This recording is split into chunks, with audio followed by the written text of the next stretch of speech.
السلام علیکم viewers, زبیرہ home remedies کی طرف سے آج میں آپ کو بتاؤں گا کولڈ ڈرنک کے نقصانات۔ لندن، کیا آپ یا آپ کے بچے اکثر کوکا کولا اور پیپسی جیسے سافٹ ڈرنک پیتے ہیں؟ اگر جواب ہاں میں ہے تو جان لیں کہ دل کی بیماریاں، موٹاپا اور ذیابیطس جیسے مسائل آپ کے دروازے پر دستک دینے کے لیے تیار کھڑے ہیں۔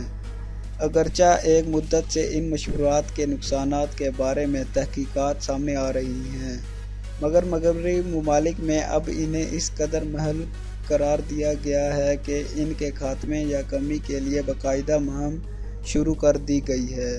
برطانوی اخبار میل آن لائن کے مطابق برطانیہ میں گلف گیو اپ لونگ پاپ نامی مہم کا آغاز کیا گیا ہے، جس کا مقصد لوگوں کو سافٹ ڈرنک چھوڑنے پر مائل کرنا ہے۔ سرکاری ادارے NHS کی مدد سے چلائی گئی اس مہم کے مطابق کولڈ ڈرنکس تمباکو کے نشے کی طرح عوام کو گرفت میں لے چکے ہیں اور یہ دل، جگر اور معدے کی بیماریاں پیدا کرنے کے علاوہ موٹاپا، دانتوں کی بیماریاں اور ہڈیوں کی بیماریاں پیدا کر رہے ہیں۔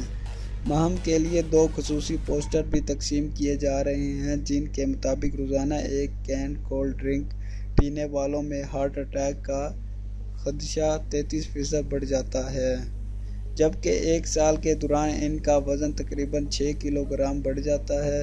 اس مہم میں خصوصاً اس بات پر توجہ دی جا رہی ہے کہ 4 سے 10 سال عمر کے بچوں اور ٹین ایجرز کو کولڈ ڈرنک سے مکمل طور پر بچایا جائے، کیونکہ یہ ان کے لیے زہر قاتل ہے اور کولڈ ڈرنکس میں پائے جانے والے اجزاء اور خصوصاً اضافی میٹھا ان بچوں اور نوعمر لوگوں پر اس عمر میں جو اثر ڈالتا ہے وہ ساری عمر کے لیے روگ بن سکتا ہے۔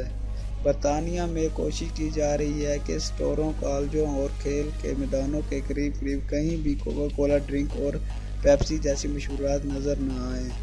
مزید ویڈیوز کے لیے میرے چینل کو پلیز سبسکرائب ضرور کریے اور ویڈیو کو شیئر کرنا مت بھولیں۔ شکریہ۔